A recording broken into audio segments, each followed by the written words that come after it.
Hey, everybody. Welcome to The Experience, live with Russ and Scott.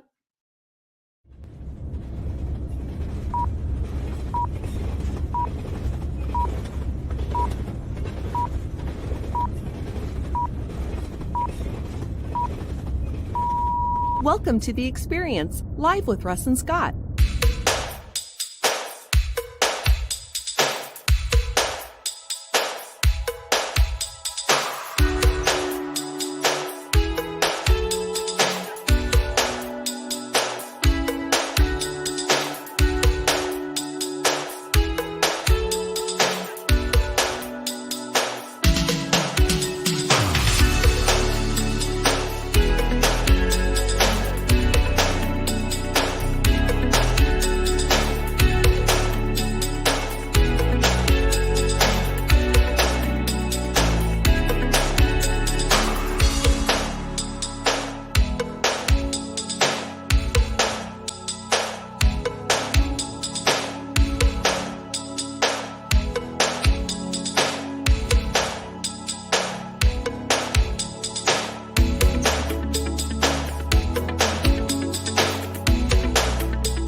Special thank you to our sponsors, the Gillette Home team of Keller Williams Vidler-Lamet. For all your real estate needs, go to teamgillette.com.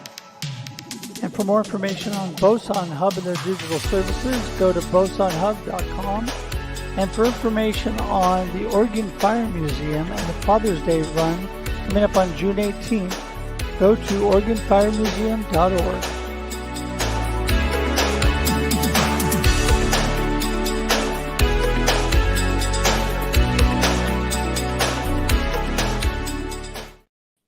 Ta-da!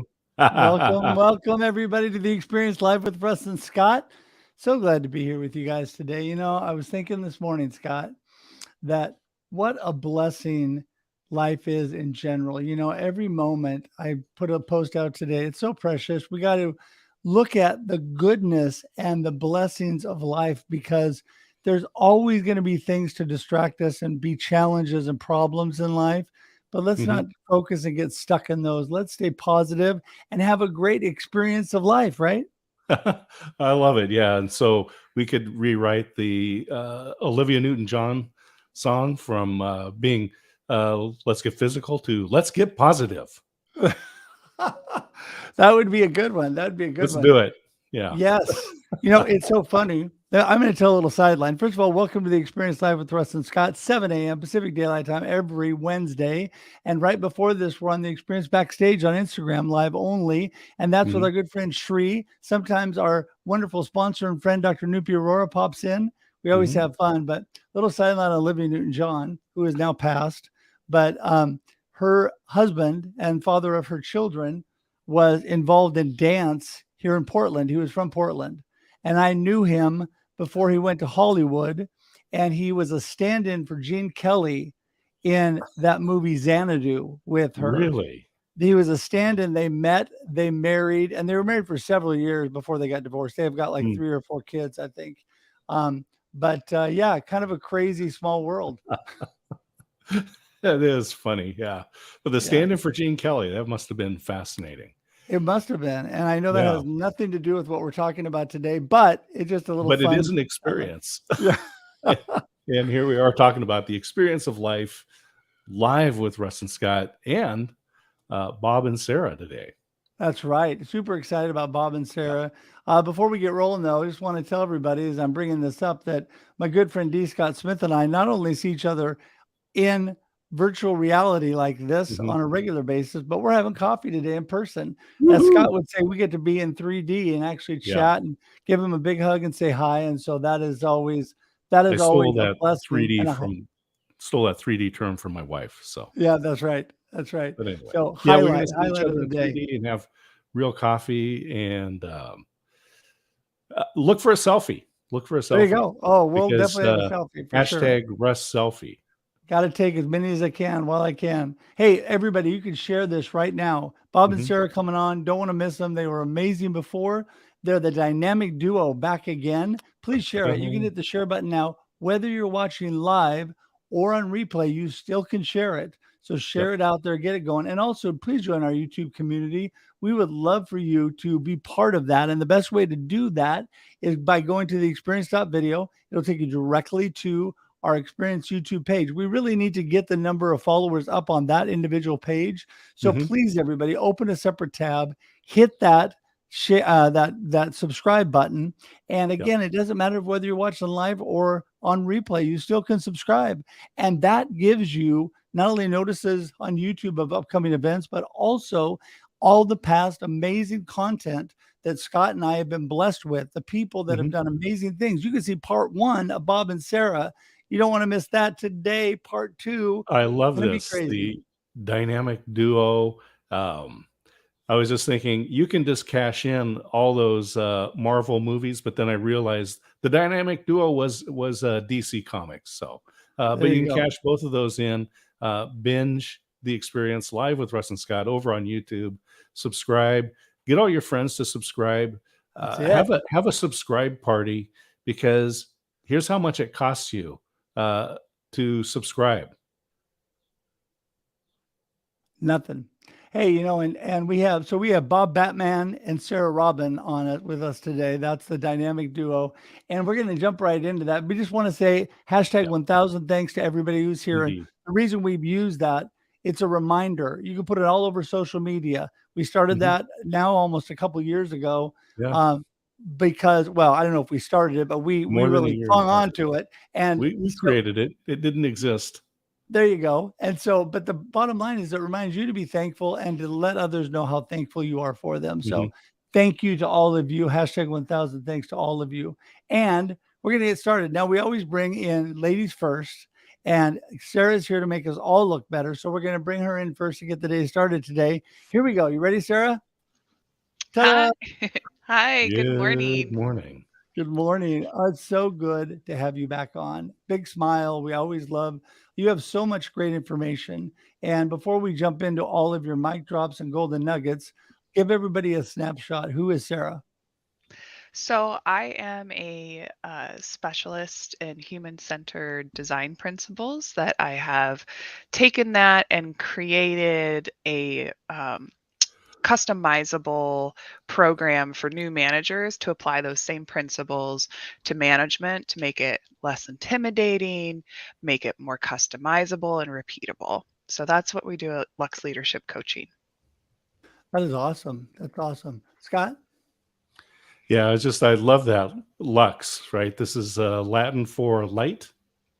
Yeah, it's the measurement of illumination. So it's how far your lumens spread. Well, Russ, we'll be back in just a moment. And well, I tell you, leadership is a great thing, and but it is a tool. This is the way I look at it. Is a lot of people look at, I want to be the leader as if it's something to be attained. But it is is another one of those tools, like being able to write or being able to speak, but leadership. So let's talk a little bit about what is leadership. I think that's a really wonderful way to look at it, because one of the biggest hurdles that I come across with clients is once they hit that level where suddenly, in their perspective, they've hit that title or they've hit that role and they're a manager, there's a lot of pressure that they put on themselves. And I think a lot of our culture assumes that you'll just be a leader now. It's just it's instantaneous, and it's really not. So I loved the analogy of it's like writing, because nobody starts out writing, beautiful novels. You start and you work on your skill and you hone it and you learn and you mess up and you make improvements and you learn from your mistakes. And I think being open and honest about that as leaders, I think it helps new people understand that they're not all of a sudden these robots that can just be a leader, And so let's talk a little bit about natural leaders and training to be leaders, because a lot of people say, well, can you learn to be a leader? Are you just born a leader? Where does that all fall? I think it's a little mix of both. I think the ones that have more natural inclinations are, of course, a little easier to see. And sometimes, they'll get put in positions and not given this extra support and training that they need to be successful because they already have this natural ability. They don't need anything. So that's Mhm. not fair. On the flip side, I personally have witnessed, experienced, met people who, if you had asked them years prior, are you going to be a manager? Are you going to, go down that track? They'd be like, absolutely not. I don't want Mm. anything to do with it. Um, and they make some of the most incredible leaders. Mhm. So I think it is something that can be taught, but you have to be receptive to it, of course. And second, you actually have to be taught. Yeah. Yeah. Yeah. It's interesting because I was just talking about that with my daughter, and that is, it's nice to be relaxed and have a good environment, but if you're so relaxed that you're actually not teaching and Yeah. guiding people, you're really setting them up to fail. And so Mm. I think that's so important. And speaking of teaching, amazing. We're going to bring Bob Feathers in next to get him in part of the show Robert here. Bob. Hello, Bob. Batman Good Bob. morning. How's it going, Bob? Good. Good to be here. Good. Well, it I is might be, always she might be Batman. I might be Robin. okay. And I Well, only say that because, well, she's smarter than me anyway. But I like the alliteration though, Batman. yeah, my grandmother used to call me, and I still don't know why. Her nickname for me was Robin. Ah. I really like bird, like my little Robin or something that she used to call me. Really? So I'm just kind of like, you go. so in my mind, I was like, well, no, I'm Robin because that's what my grandmother used to call me. So, for whatever it's well, worth. besides being Batman or Robin, give us a snapshot. Who is really Bob? Who is Bob? What about Bob? Yeah, take the mask off. Let's see about your alter ego here. Yes. Bob Feathers. I'm here in Boston, Mass. I'm a senior project manager for Bindable. We are a technology company, a SaaS provider in the insurtech space. And we provide technology for our clients to offer insurance products to their clients. So all the technology to do that. And we also have our own nationally licensed agency to help service our clients who don't have their own agencies to use our software. And I also come with 30 plus years of experience in manufacturing. So client services, operations management, production control, finance, and expertise in business system implementations. And that's SaaS with 2 A's and not Two two A's. S's, not two S's and a Y. It's SaaS, and it's like capital S, small AAS, software as a service. Okay. So, Bob, as far as let's use LinkedIn, social media, LinkedIn as an example. What are the advantages to your life and your business for all that you get through connecting and building community with people here in the social media world?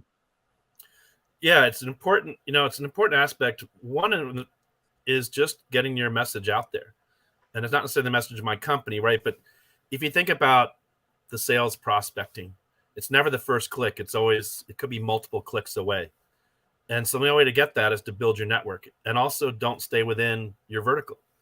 So I'm not necessarily going to find people in the insurance space. They already know who I am, right? It's how can I find people that don't know who I am? Mm-hmm. And then they kind of go, oh, I actually know somebody that you should meet, right? It's that way to kind of expand, because that next sale for you could be 5 or 6 clicks away. And the only way to get there is to start to meet, to start to network, and don't necessarily be in your vertical, and just get your message out there and comment and get involved. And, you've got to be out there. You got to be in it to win it, they say, right? If you're not in it, if you're not commenting, you're not out there consistently putting your message out there, then no one's going to know who you are. I want to bring up something here too. And Sara, was you talking about leadership, introverts, extroverts, and Bob and Sara, I want to hear both of your thoughts on this. So it's interesting now. There's a great article about a year ago or so about this subject, having to do with now the remote workforce. And so traditionally, a leader would be the extrovert, because when you're in that office environment, it's the person that walks in the room, right? It's the person that commands attention. that's kind of the natural leader. They kind of walk in the room, they walk around the facility, the office, whatever it is, and they kind of have that commanding presence. And they're the extrovert. They're happy to kind of be out there and do that kind of thing. Interestingly enough, so introverts, right? They don't want to say much in the meeting. They might have a lot of great ideas, but they kind of don't want to say anything, or they might sit over to the side, and their ideas might get flushed out if hopefully they have somebody that kind of gets the ideas out of them, but they're not necessarily going to be that natural leader. Conversely, now with remote workforce, you don't have that. You can't walk into the Zoom room. Like you just don't have that kind of presence anymore. There isn't that physicality of being that extroverted person. And so it doesn't really play well. And so interestingly enough, sometimes the introverts now, or those people that are really natural in terms of their organization, like they have great ideas, they're very organized, and they just and they can present their ideas. It's a little bit easier. Maybe it's just in the chat in the Zoom, but there's ways to kind of present ideas, and you're not overshadowed by that great personality in the room. And so they're finding, interestingly enough, that the extroverts sometimes aren't as good in this leadership in the remote world. And so there's kind of a changeover. And what I find interesting is that you might find some different voices now, and voices that might maybe the introverts, the ones that kind of know more, because the extroverts just they're kind of doing this, but they're not actually like bringing any value, which I've seen a lot of that too. Well, I find, because I'm definitely an extrovert, I'm definitely out there, and I've been blessed. I really think that I am a good leader, but it's interesting that so many people, and I get caught in this, when you're an extrovert and you're a talker and you're getting out there, you don't take the time to listen and to really take a look at what people need. And Sarah, I'm going to bounce this to you, but it's so important to know what people offer, to listen to what's going on when it comes to leadership or whatever in business. And if you're not listening, you're not going to get that. Yeah, and I think it's really interesting how nicely what Bob was saying ties back to what Scott mentioned, and we were talking about trained behaviors. So I know we haven't known each other very long, but usually it kind of takes people aback when I actually tell people I'm an introvert. I'm an introvert that has focused and learned a lot of extroverted skills to be successful, but man, do I need my recharge time. And do I, need to manage things and make sure that I don't get burnt out. But what I've really loved about it is I'm a very driven person. And I identified, what Bob was highlighting, pre-COVID, the way to get to leadership was being that big personality. And I was like, well, that's not naturally who I am, but how can I be myself and still make an impact?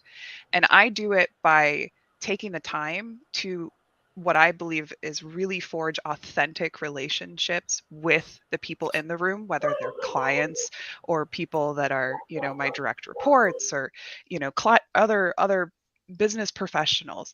I will never be that big, loud sales vibe person. But I'm very clear on who I am, what skills I bring, and how I can help activate that in other people, which I think is, to Bob's point, kind of a superpower in today's age, where those introverts are getting a little bit more stage time and aren't feeling like, well, I can't do this, I can't do that. There's new ways of doing it. There's new ways of getting your message across. And when it really boils down to it, if you've got the drive, you can learn these skills. They're not inherent, and either you have them or you don't. Right. Well, I think that it takes different people to really build community with different people. I mean, everybody is different and everybody bonds in a different way. And really the bottom line is, I've hired some great introverts over my career that have done such a great job of connecting and building community with people, then bringing in sales and all of that through that without being loud and crazy like me. I mean, that everybody doesn't have to be me. I'd be a little overwhelming if everybody was that way. But no, I really think, Bob, that, when you have different personalities, and again, being teachable, that's important. Be teachable and encouraging them in their strengths to do what sometimes they think they can't do. Yeah, so I'm going to add another, an actual real life story, kind of this whole point of what Sarah's talking about, like being authentic or being, listening. I had to learn how to listen better, right? That was one of the things I had to do as a manager, which I went to professional development to learn about management, which is more about responsibility and you're responsible for people and you have to be accountable. That's kind of just and you can learn about that. And to Sarah's point, you don't just become a manager and know how to manage. Like it's an actual thing you can be taught. Leadership is a little different because leadership is more about action. It's not about the title. It's about what you do and how you act and things. So I had to learn to be a better listener, to kind of stop talking, right, and to listen to what people wanted. But I also found what I did, which was effective, and this is back in the manufacturing days, is I went out on the floor all the time. As an executive, I saw the executives, like they were never on the floor. People barely knew who they were. I was always on the floor, always walked the floor, always talking to people, finding out what they're doing. And especially when I did business system implementation, because the whole point of this, to have successful implementation, is you have to have engagement. If people aren't using the tool, then who cares, right? Think of that tool as a person, an employee. You wouldn't spend $1 million to hire an employee and everyone hates that employee, right? You need to make sure that people like that employee. It's an employee in a way, and you have to treat it as such and make sure people like it. And so an example was I went down to the floor because I did a training, and I went down to the floor to check one of the supervisors. And I said, hey, I want to walk me through, how's it going with the tool? And he goes, oh, I'm struggling. And I said, oh, what's the struggle? And one it was, he had just a really old computer screen, like a 12-inch monitor. And I was like, are you kidding me? Like, those things are like $30. I'm like, I went up to IT. I'm like, get this guy a monitor, get it now. And I got him, an 18-inch monitor, stuck it on the floor, whatever it cost us, $80. And then he could use the tool. And he was like, oh my God, this is so much better. I can read the reports. I can do it. And I engaged them, got him, and went to where he was. And now he's engaged with the tool. Now he's like, oh, this is fantastic. And all it was he needed a new monitor. It's like, really? I mean, come on, folks. But no one would have known. His boss didn't know. Wasn't asking, like, how's it going? I had to go down there and, kind of, so it's you got to go down. You got to meet the people where they are and listen to what their needs are. I love that. Years ago when I was working in banking, we had this back office department that handled all the research. This is back in the days when things were on microfilm and microfiche, and they had these readers, and they'd load, pull these things out and stick them in the little readers. And they were the surliest group of people that you ever would work with. When you had to call them up, you're just like cringing because you're knowing, they're going to snap at me. No matter what happens, no matter how nice I am. Well, I had an opportunity to go visit their facility one time, and it was where the cash central vault was. So it's very high security. So it's kind of a hassle to get into the building. And once you got in, these people were actually in the basement, and the basement, the elevator to get to the basement generally didn't work. So they didn't know whether or not their elevator was going to work or not, right? Then you go in there, and there's this huge room, and the first thing that you notice is that the walls were painted burnt orange, and it was like a 2-story ceiling, and there were only little tiny windows at the very top, so you could kind of tell whether it was daylight out or not. And then the room had 2 rows of desks that faced each other, and they were every castaway desk from branches for years, right? So they were all mismatched, and there were wood, and there were metal, and there were gray, and there were black, and there was formica, and it was all this stuff. And then ringed around them was all these microfiche and microfilm viewers. And I'm thinking, you don't even need to be a first-year psychology student in college to realize that you have created an environment that is just dismal. No wonder these people were surly, hard to work with. Well, I was going to mention also on that, Scott, and that is, when back to what Bob had said, knowing the environment, knowing what people are in, and being able to really be in the trenches. When you're on the floor, like Bob said, I read a book back at Oregon State years ago, been a few years ago, right, Scott? And it was all about the best owners and managers of companies were the ones that in manufacturing walked the floor, that in other companies got out with their with their employees and their team members and saw what was happening, instead of, as they say, making decisions from the C-suite, everybody has to hop to, and they have no effect on people. And Sara, I want to just get your opinion on this, because a lot of times, again, people, when they get in those leadership positions, they really need to be more thoughtful and more aware of what's going on. Yeah, I think this is a really interesting topic because, like you said, you get into a management position, and let's say you've got somebody who's underperforming. You've either seen it on some kind of dashboard, or somebody's come and told you that so and so is too slow, or whatever. You have a complaint on your hands. It is probably over 90% of the time, in my experience coaching new managers, the first reaction is to find someone to blame. But I think all of us do that, but the problem is they stay there. They don't go into problem solving mode. So they stay and they wallow in the blaming, and they're blaming that person for, not being fast enough, or not being accurate enough, whatever it is. And then they start to try to explain why is this person not doing this? So it's probably because of this, or it's that, or whatever. Meanwhile, did you hear that I didn't mention at all that they still haven't talked to the person? So they're just in this wallowy, like, why does this person, suck at this or do that? Oh, it's because they're lazy, or they're this. And I think you saw a lot of that being thrown around early, and probably still around now, about remote teams. Well, if production's down, then this is why, and that's because they're remote, and all of it, just blame.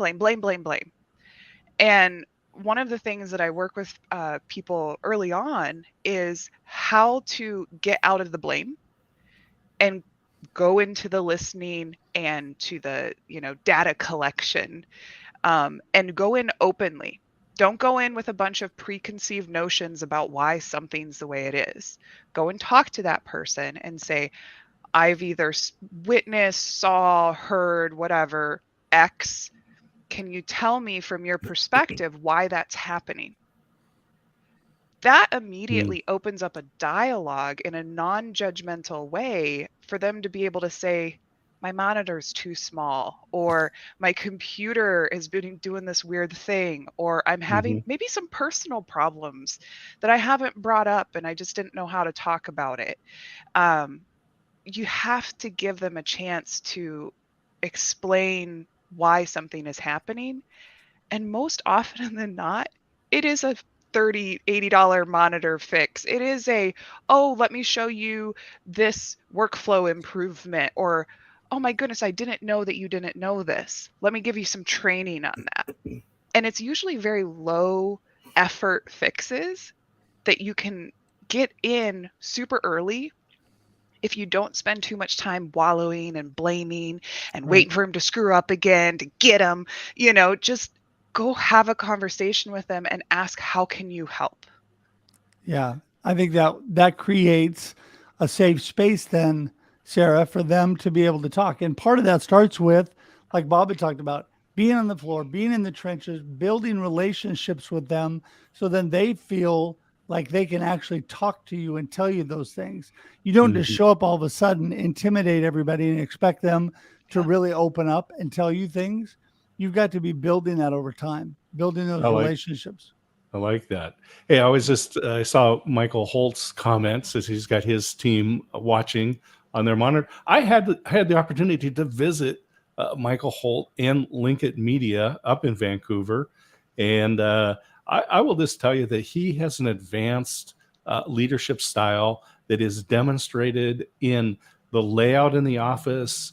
He explained things to me, the things they have on the walls. It is very advanced, and I highly recommend people connect up with Michael and learn about that. I was just thinking about this, a story when I was interim general manager at an upholstered furniture company. And so I would go out and walk the floor in the morning.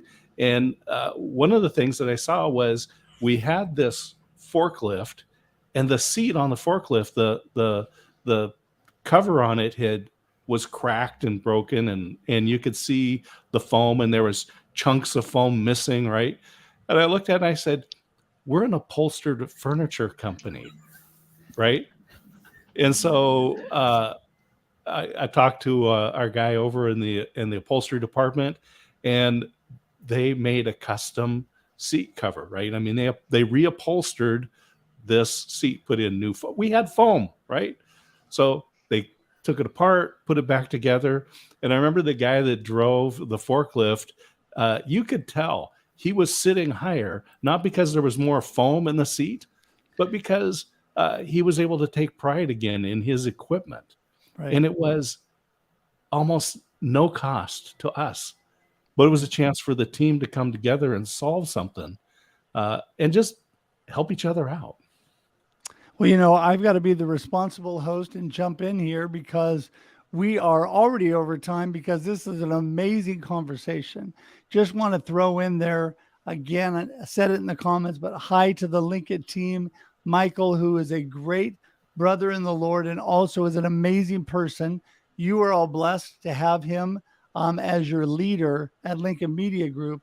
But I do encourage everybody, like Scott said, to get in touch with Michael, not only for what Lincoln Media can do for you, but for him as an individual. And he is years ahead of his time and all of his leadership style. So an amazing person, but I digress. So we're going to let Bob, you and Sara, give us your gold nuggets and what you want everybody to remember from today, and then how they get in touch with you, starting with, of course, ladies first, Sara. So I think the big takeaway specifically today for me is for people not to get discouraged when they're looking at what their future or their growth might be, and don't explain away things as, well, that's just not who I am, or you're either born that way or you're not, or you have that innate ability or not. Almost everything is a learned skill. And if you have enough drive and interest and passion in what you want to do, there's a way forward. So don't get discouraged. Don't think that some things aren't for you if you are truly interested in them. And, really push yourself. And that's one of the many things that I enjoy helping clients with Lux Leadership Coaching, is helping sometimes give them that little push, helping people feel a little uncomfortable, but in a controlled or supported way. So it's not a free fall every single time. Yeah. And people get in touch with you? So you can find me on LinkedIn. You can also go directly to my website, luxleadershipcoaching.com, and fill out a form, and we can get in touch that way. And that just magically appeared below you. And look, Sara, we got it right. luxleadershipcoaching.com. There you go. So, I appreciate you so much for being here today. And Bob, you're up next. So I want to pull on a little thread that Sara started, but just the idea of leadership, right? Leadership is about action. So it's really about taking action. So I will pull on the one thread, and it's about having the conversation.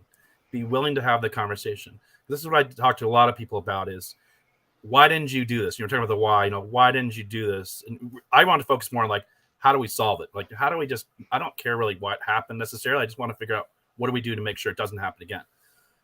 But the point of this is to have the conversation. People say, I didn't do this. And he's like, why didn't you do this thing? Because I was waiting for that person. And all I say is, well, does that person actually know? Have you had a conversation with that person? And so the idea is being willing just to have that conversation, say, hey, I need your help. I'm trying to do my job, but I need you to do your job, and I can't do unless you do your thing. And they go, oh my gosh, I didn't realize you're waiting for me. Like, I didn't know that you needed these things, because everyone's kind of in their little silo. So be willing to have those conversations and take the action, because that's what leadership's all about. If you're waiting for somebody else to do it, it's not going to happen. You can just take those actions. Yeah. And people get in touch with you? LinkedIn, right here. There's my email, and Instagram if you want to see what I'm cooking and what wine I'm drinking or what music I'm seeing. The Instagram side. The Instagram's like the fun side. So. And that is fun. If you guys are not connected to Bob on LinkedIn, on Instagram, you need to be. So, well, listen, awesome. Thank you, both so much again. So amazing. We could have part 3, 4, and 5. We have so much to talk about. But, I just hope that everybody watching today was listening. So much value, so many mic drops, so many gold nuggets today during the show. But if you missed it, you can subscribe to our YouTube page on the Experience.video and watch it again and part 1 again. Or better yet, just get in contact with Bob and Sara. There you go. All the information is clickable and it's easy to do. So we try to make it easy for you. We appreciate everybody being here today. And Scott, we're going to say goodbye to Bob, you and Sara. Hang tight for just a second, though, because we'll join you in the green room in just a second. And thanks so much again. Thanks, Russ. Thanks, Scott. Thank you. We'll see you guys. Oh, and I cut her off. There you go. There we are. And we're gigantic. There we go. We are Okay. huge. Who are those huge faces? I put in the link. I put in the chat, and I'll drop it in again here. I gave a 5-minute talk, Ignite style. It's 5 minutes with timed slides, and so you can look at that video. And it compares management, which is plan, organize, lead, and control, which is a very textbook definition, and my version of leadership, which is something that you can teach to anyone at any level, and that is communicate vision, build trust, inspire greatness, and move others to action. In 5 minutes, you can hear everything that I have to say about that. Yeah, well, that's amazing. And it's right below you. They're easy for people to click on, Scott. And, I want to encourage people, get in touch with Scott because he is a great leadership coach. He's a great individual to help in those areas. And I can attest to that firsthand. Every time I'm with him, he is pushing me and helping me to grow. And that's what we need from people. If you don't have a coach or a mentor, you don't have to pay for that. If you don't have money, find a mentor or a good person that is years ahead of you that can help you, because you need that. We all need that. So I just want to encourage that, and just want to remind you, we're here every Wednesday for your listening and viewing pleasure and great value and information from the amazing people we bring on the Experience Live with Russ and Scott, 7 a.m. Pacific Daylight Time every Wednesday. Before that, we're on Instagram Backstage, 6:30 a.m. on the Instagram Live only. Instagram Live only. I thought I said that wrong. Anyway, it is such a great platform. We want you involved in both of those. Please connect with us on all of them. And yes, want to say thanks to Ever, who doesn't like me pointing it up, but says Bob did. I will just say amazing behind the scenes. Thank you for all you do, Ever. A hashtag. Thank you. She just said hashtag 10,000 thanks. We'll go with that. Hashtag 10,000 thanks. Getting bigger. We're more thankful than we were. We are growing and getting more thankful every day. Scott, anything before we wrap? Yeah, I just want to thank Bob and Sara again for coming and joining us and sharing such valuable information, and to everyone that's in the comments. That's what really makes the experience worth watching. Is it's that people are coming together and sharing great ideas. What an honor and a blessing to be here. And thank you to Russ for making all of this happen. Well, thank you to you, Scott, for also making this happen. And I agree 100%. Some of the incredible connections that I have today were made by seeing them in the comments and then connecting with them. So that's a great place to engage. Next week, we'll be here again, 7 a.m. Pacific Daylight Time on the Experience Live with Russ and Scott. Please join us, because we'd love to have you part of this community. Also, don't forget to join on YouTube at the Experience.video. And until we see you again, have a great day and a great life, and enjoy the experience. Woo-hoo! Thanks for tuning in to The Experience Live with Russ and Scott. If you enjoyed today's show, please share it with others, post about it on social media, or subscribe on YouTube. See you next time.